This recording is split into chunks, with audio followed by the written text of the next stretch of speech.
Well, good morning, everyone. I'm going to get right into it with our signees and mention all of them, and then we'll take some questions. But really happy with our staff, our recruiting staff, led by Taylor Bratt, recruiting operations with Maddie Gage. We have such great support, great help here, communicating with parents and communicating with players and prospects, and then our support staff, our strength coaches, our nutritionist, Joe Hall in player development, athletic training, academics. So many people have a big hand in all these kids selecting Kansas State. And we always talk to the guys about it's not one person. It's a collective group of people that are going to impact you on your journey at Kansas State. So I'll just kind of go through the list of guys we have signed. And we have signed 4 guys from the state of Kansas. Callan Barta from Topeka, Seaman High School. He's going to play defensive back for us. Really excited about him. Gus Hawkins from Mill Valley High School, another state championship that Gus had, going to be an offensive lineman for us. Really excited about Gus. Caden Massey from Linden High School in Linden, Kansas, another state champion. Caden's going to be an offensive lineman for us that we're really excited about.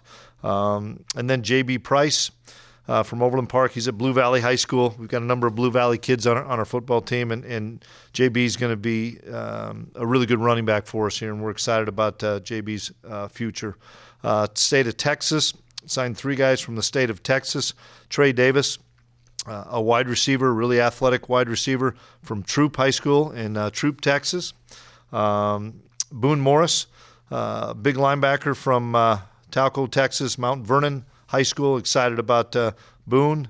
Jaquise Spradley Demps, a wide receiver from Weiss High School in Texas, and Jaquise is going to play wide receiver for us. Really explosive kid that we're extremely excited about.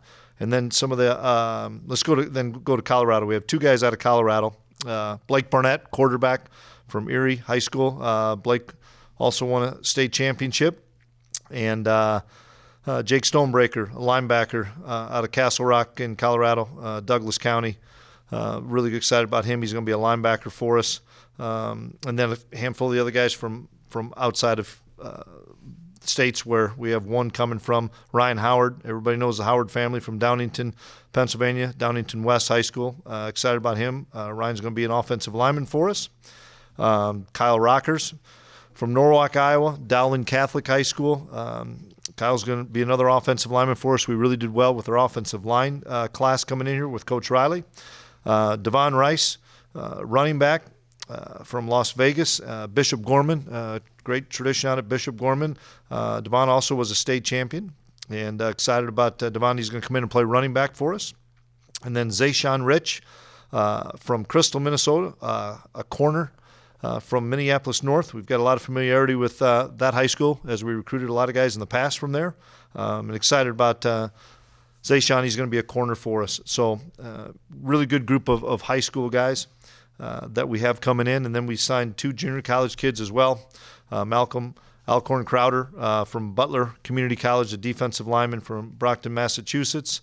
Malcolm's going to be a big defensive lineman that's got a lot of versatility that going to play in a number of spots we're excited about. And then Dante Thomas, a defensive back from Louisiana, Southwest Mississippi Junior College, and both those 2 kids will be enrolled at mid-year. That's the other neat thing is I think we have 9 guys enrolling at mid-year with 7 high school guys and 2 JC guys. And so let's kind of open it up for questions and talk about some of these guys.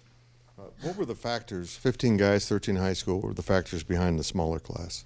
Well, we didn't have as many seniors that were leaving us as we did in the previous year. And so we were just trying to find the right fits. It didn't have anything to do with the transfer portal or anything like that. We just were trying to find the right fits, as well as we just weren't going to have as big of a senior class when a lot of these guys are actively being recruited in May, June, and July during that camp season. Any reason for the greater number of offensive players than defense in this class? No. Once again, we didn't plan on losing as many defensive kids or from a senior class, so to speak. And offensive line was the huge group. We're losing all those offensive linemen. That was why it was so important for us to continue to develop. Offensive line is a position that you need to have guys in the program.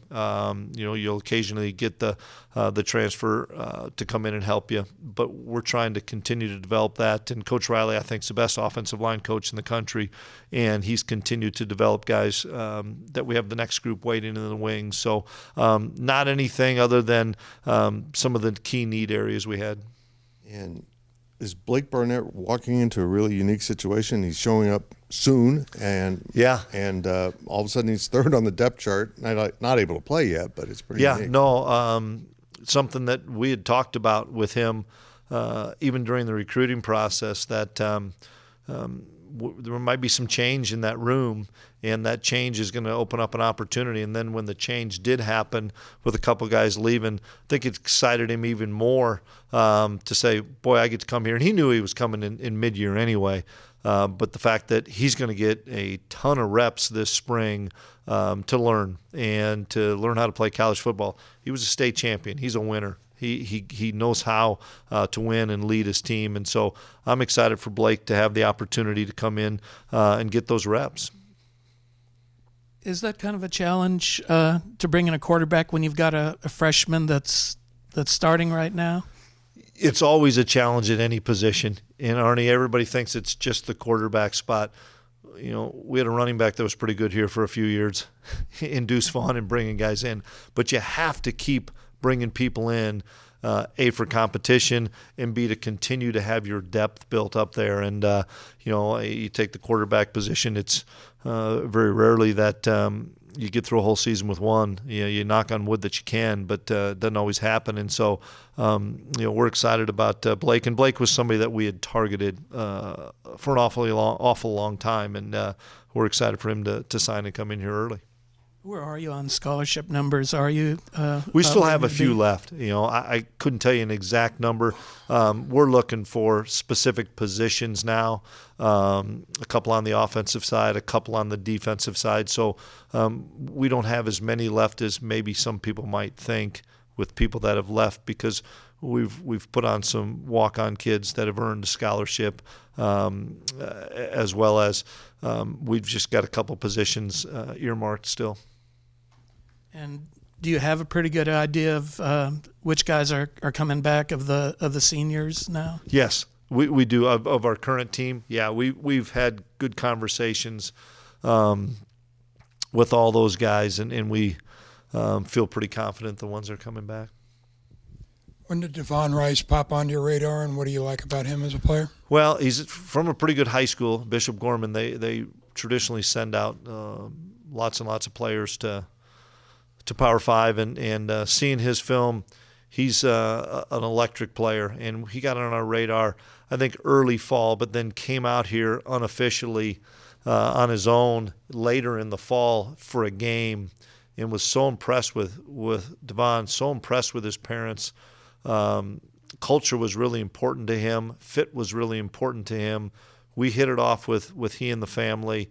BA hit it off with him. I think he really enjoyed being around our players, and this was just on a quick unofficial. And then we brought him out officially, and Coach True was the first one that called me after a kid was on campus and said, that's our kind of player. That's our kind of guy. He's with his work ethic, with character and integrity.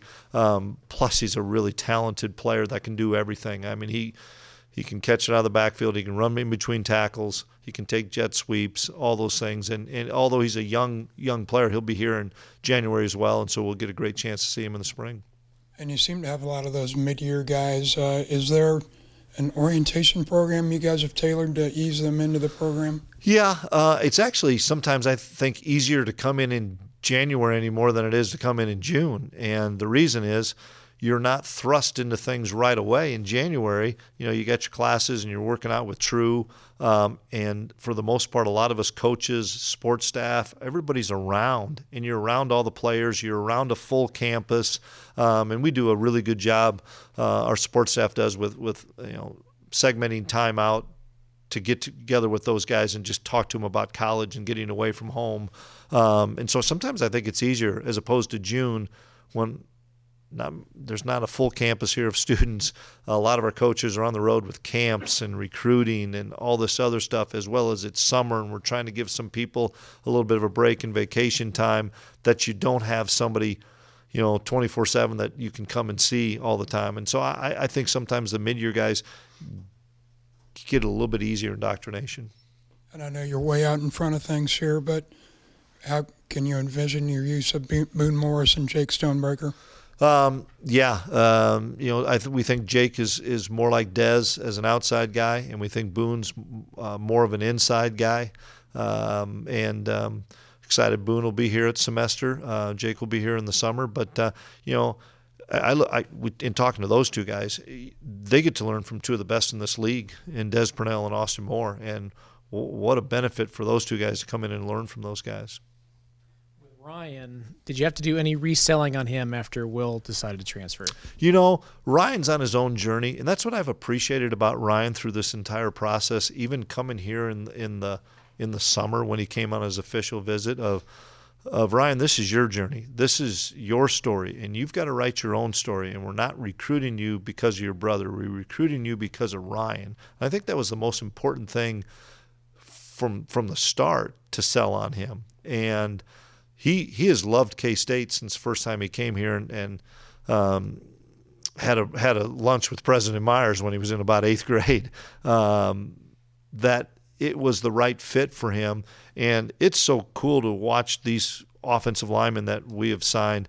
Man, they're best of friends already, and they've really helped each other stay committed and stay together.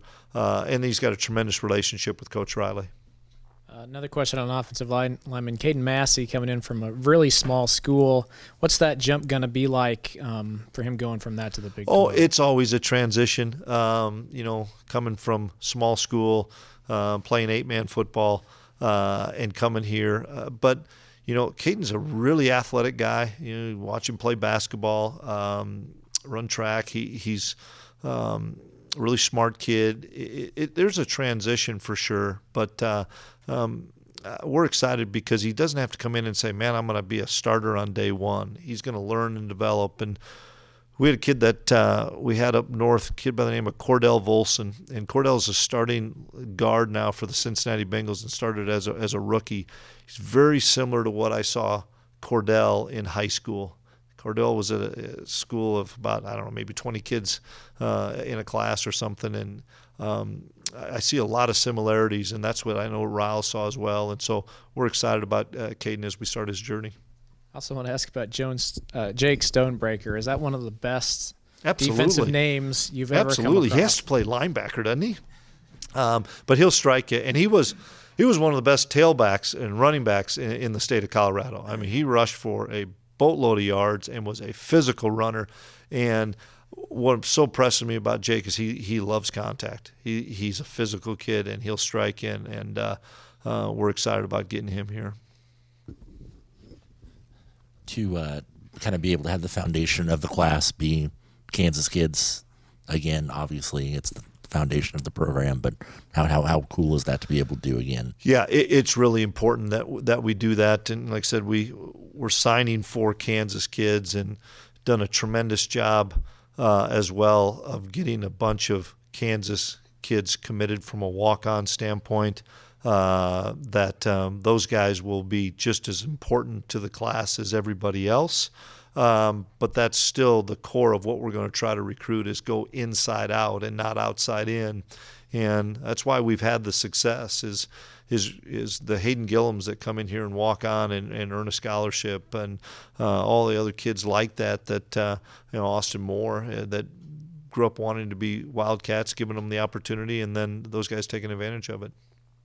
And then, correct me if I'm wrong, but I'm pretty sure that after Colin left, you guys didn't have a decommitment. What does that say about kind of what you're selling these kids on, that they're not attached to just one coach? Well, it kind of goes back to my opening statement of the impact that all of us have on everybody, on a person or a prospect, not one person. I hope nobody ever chooses a school for Chris Klieman or for Taylor Bratt or for Van Malone, because when they come in here and come on a visit, the first thing we talk about is the amount of people that are going to impact you. And it starts out on first floor with the strength and conditioning staff and comes all the way up to the fourth floor with coaches and everybody in between. And not every day is going to be a good day. There's going to be some hard days. And you can't have one person to lean on. You need to have a village to lean on. And that's something that I think we've done a great job of showing, selling, and then following through of the village of people that are going to help you. You mentioned the versatility of a guy like Malcolm. What excites you about what he's able to bring? Well, he did it at Butler, and we've had really good success with guys from Butler. The fact that we're going to make some adjustments with our defensive front moving forward. Probably not going to happen in the bowl game because of our limited numbers. Of trying to find some size with some guys that can play inside or outside. Trying to find some speed guys like we have with Mott, those type of guys. We're going to try to make some adjustments, but I like the fact that Malcolm can play. He could play a nose. He could play an end. That's the versatility we're excited about.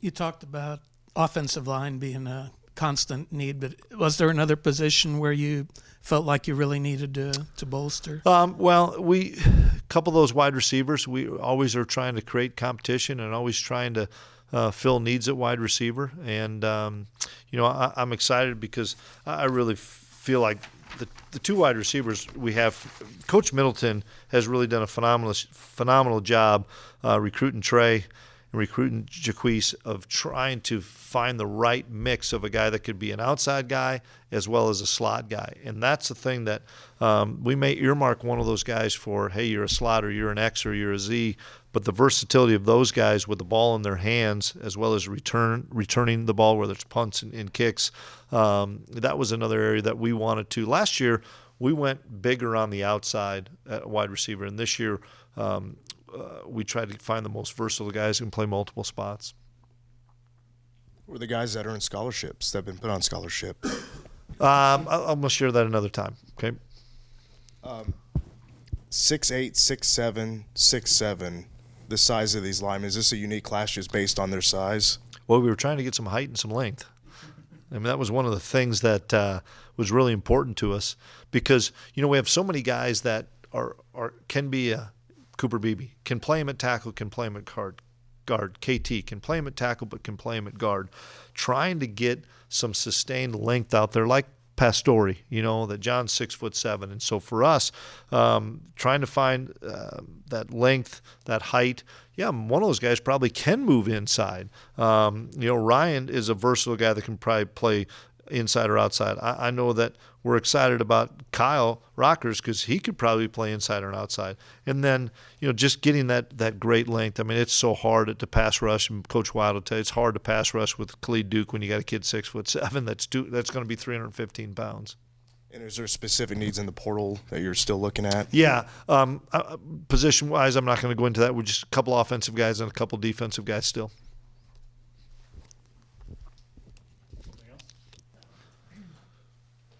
Can you just break down Blake's style as a quarterback a little bit and what you like out of him as an athlete? Well, when he sent me, and I asked him this early in the season, I talked to him about he runs the ball because he's 215, 220 pounds. I think he won state in the 100-meter.